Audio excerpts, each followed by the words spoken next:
आप किसी और वजह से जाते हैं, आप अल्ट्रासाउंड कराते हैं, अल्ट्रासाउंड वाले कहते हैं अंदर सिस्ट पड़ी है, ग्राउंड ग्लास अपेरेंट है, भाई टिपिकल चॉकलेट सिस्ट है, ठीक है। या फिर आपको पेनफुल मेंस्ट्रुएशन।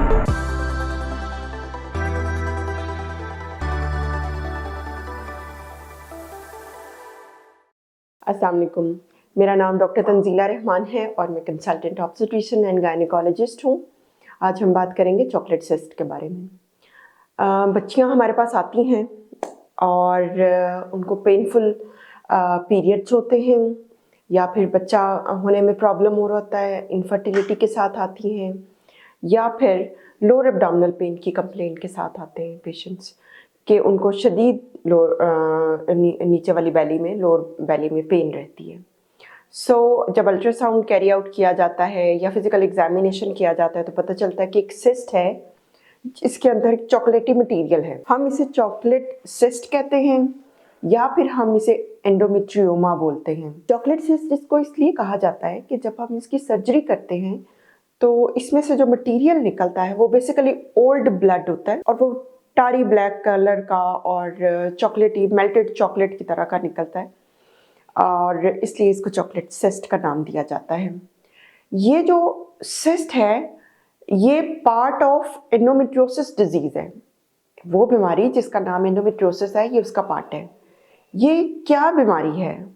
ये ख़वातीन की वो मखसूस बीमारी है जिसमें जो बच्चेदानी की लाइनिंग होती है, स्पॉन्जी लाइनिंग अंदर वाली होती है, जो हर महीने शेड ऑफ करती है या जो खून की तरह बहती है बाहर, वो वाली लाइनिंग है जो शेड ऑफ कर जाती है, ठीक है, मंथली बेसिस पे। वो वाली लाइनिंग जो है हम उसे बोलते हैं एंडोमेट्रियम। ये जिस्म के बाकी हिस्से, किसी हिस्से के ऊपर भी प्रेजेंट हो सकती है। ये नॉर्मल नहीं है, ये एबनॉर्मल है, ये बीमारी है। जैसे कि ये लाइनिंग जो है अंडेदानी या ओवरी की सरफेस के ऊपर हो, ट्यूबों के अंदर हो जाए, या फिर आपकी जो पेट या पेल्विस की वॉल्स हैं उनके ऊपर हो जाए। ये आंतड़ियों के ऊपर भी हो सकती है लाइनिंग। ये आपकी आंखों के अंदर भी हो सकती है, वजाइना में हो सकती है, वल्वा में हो सकती है, जिनका समटाइम्स सिजेरियन सेक्शन होता है और वो ठीक तरीके से नहीं हो पाता। उनकी जो स्कार होता है या जो इंसिजन होता है जहाँ पर सिजेरियन सेक्शन हुआ था उसमें भी हो जाती है, ठीक है। अब जब हार्मोन आते हैं खातून के तो जैसे ही बच्चेदानी के अंदर वो लाइनिंग है और वो फूलती है पहले 15 दिन मेंस्ट्रुअल साइकिल के, इसी तरह जिस्म में जहाँ भी एंडोमेट्रियल टिश्यू का फोकस होगा वो भी इसी तरह फूलेगा। और उसके बाद जैसे ही मेंस्ट्रुअल साइकिल एंड होता है और प्रेगनेंसी नहीं होती और पीरियड्स हो जाते हैं तो बाकी जगहों पर भी ऐसे ही ब्लीडिंग होती है जैसे वजाइना के थ्रू नॉर्मल ब्लीडिंग होती है। जो तो बच्चेदानी की ब्लीडिंग होती है वो तो बाहर निकल जाती है, ठीक है, लेकिन बाकी अज़ा में से जब ब्लीडिंग होती है तो वो बाहर नहीं निकल पाती। इसमें ख़ास तौर पे इम्पॉर्टेंट ओवरी है। ओवरी की सरफेस के ऊपर जब इस तरह एंडोमेट्रियल फोकस होता है, वो जब में पीरियड शुरू होते हैं तब तो छोटा होता है, फिर आहिस्ता आहिस्ता मंथली ब्लीडिंग हो के वो फोकस बड़ा होना शुरू हो जाता है।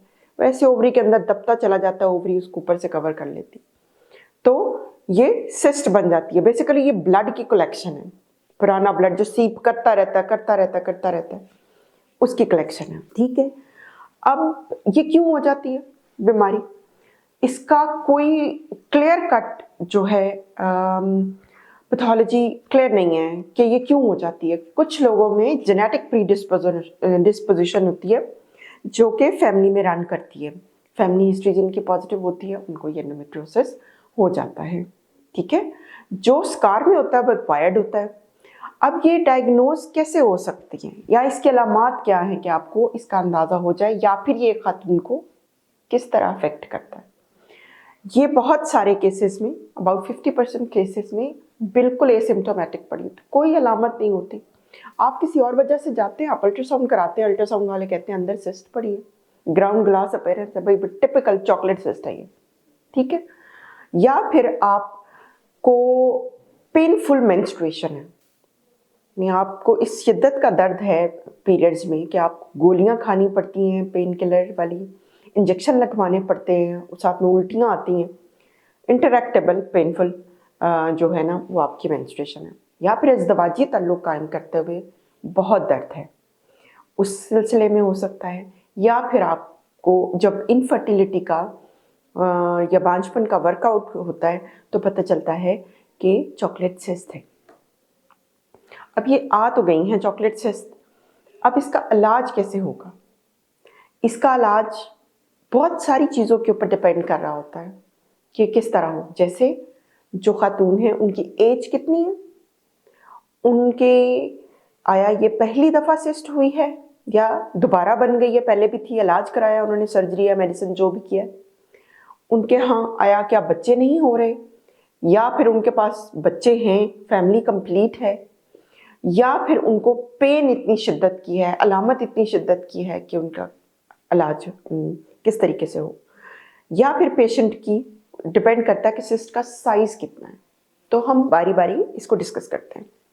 मैं सबसे पहले आपको ये बताना चाहूँगी कि वो ख़वातीन जिनकी तो फैमिली कंप्लीट है, 1, 2, 3 बच्चे हैं, ख्वाहिश नहीं है आगे बच्चा करने की, उनकी चॉकलेट सिस्ट आ गई और वो 4-5 सेंटीमीटर की है और एज भी उनकी 30 to 40 की रेंज में है, तो ऐसे पेशेंट्स को मैं एडवाइस करती हूँ कि आप इमीडिएटली सर्जरी करा लें, क्योंकि इसमें पेन जो है वो डिस्टर्ब कर रही होती है। बेसिकली सर्जरी इन पेशेंट्स में फेवरेबल रहती है, उनके अलामात सेटल डाउन कर जाती हैं, फिर उसके बाद हम उनको हार्मोनल पिल्स के ऊपर डाल देते हैं ताकि हार्मोन्स मज़ीद इसको अफेक्ट ना करें और वो फर्दर वो ठीक है।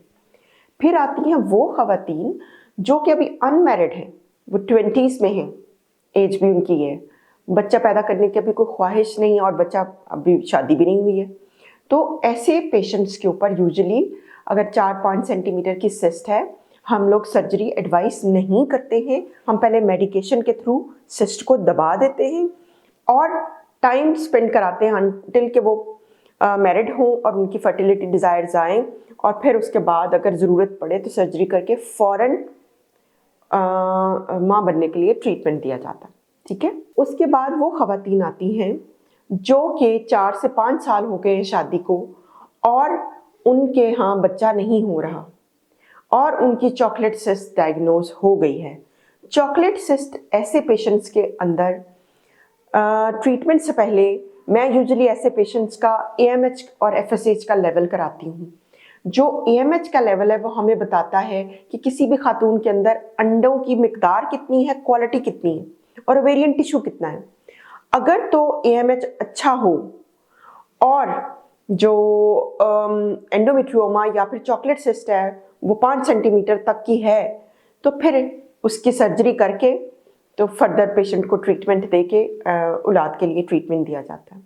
लेकिन अगर AMH अच्छा नहीं आता और एंडोमेट्रियोमा भी है, तो इसमें अगर हम जब सर्जरी करते हैं तो स्कारिंग होती है, डैमेज होते हैं ओवेरियन टिश्यू, तो पहले हम एग्स को प्रिजर्व करते हैं, यूटिलाइज करते हैं और फिर उसके बाद सर्जरी करके तो उसको करते हैं। ऐसे पेशेंट्स को यूजुअली हम एडवाइस करते हैं कि आप IVF या IUI जो भी कराना चाहते हैं उसको ऑप्ट करें और आपने एग्स को प्रिजर्व करके आप इस्तेमाल करके फिर इस सर्जरी की तरफ जाएं।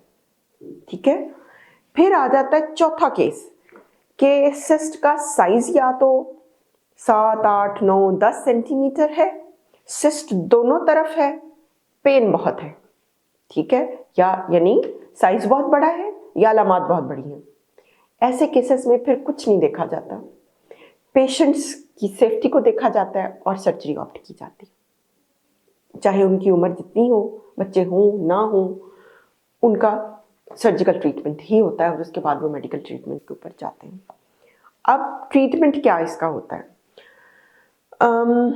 जो मेडिकल ट्रीटमेंट है वो छोटी सिस्ट अगर 3 सेंटीमीटर तक की हो तो हम हार्मोनल पिल्स देकर उसको रिग्रेस करते हैं, कंट्रोल करते हैं और बीमारी को आगे बढ़ने से रोकते हैं।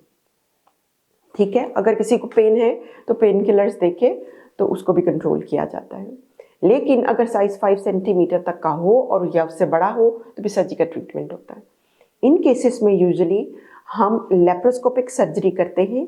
लेप्रोस्कोपिक सर्जरी करके चॉकलेट मटेरियल को सारे को निकाल दिया जाता है और जहाँ कहीं फोकस होता है, डार्क स्पॉट्स होते हैं या वाइट स्पॉट्स होते हैं इसके बॉडी में, जहाँ पर भी उनको बर्न आउट करके ख़त्म किया जाता है। इसके बाद इम्पॉर्टेंट चीज़ जो आपका टेक होम मैसेज है, जो चॉकलेट सिस्ट है, ये एंडोमेट्रियोसिस है, ये रिकरेंट डिजीज़ है। आप एक दफ़ा इलाज कराएंगे, ये वापस आ जाएगी, फिर इलाज कराएंगे, ये वापस आ जाएगी। जब एक दफ़ा इसका इलाज शुरू होगा तो फिर आप कंटिन्यूसली आप मेडिकेशन के ऊपर होंगे। जो फीमेल हार्मोन्स हैं वो इसको एक्सपोज करते रहते हैं आपको इस बीमारी की तरफ। इस बीमारी की अगर दूसरी या तीसरी दफ़ा आपको सर्जरी करानी पड़ गई है और पेन है आपको, तो फिर क्लियरेंस सर्जरी होती है, यानी आपके जिस्म के अंदर से बच्चादानी और अंडेदानियाँ निकाल दी जाती हैं ताकि इस बीमारी से फर्दर आपको प्रॉब्लम ना हो। क्योंकि कुछ लोगों में ये पेनफुल यूरिनेशन भी कर देती हैं, पेनफुल डिफिकेशन करती हैं, यानी पखाने में दर्द है, पेशाब करने में भी दर्द है, खून आता है।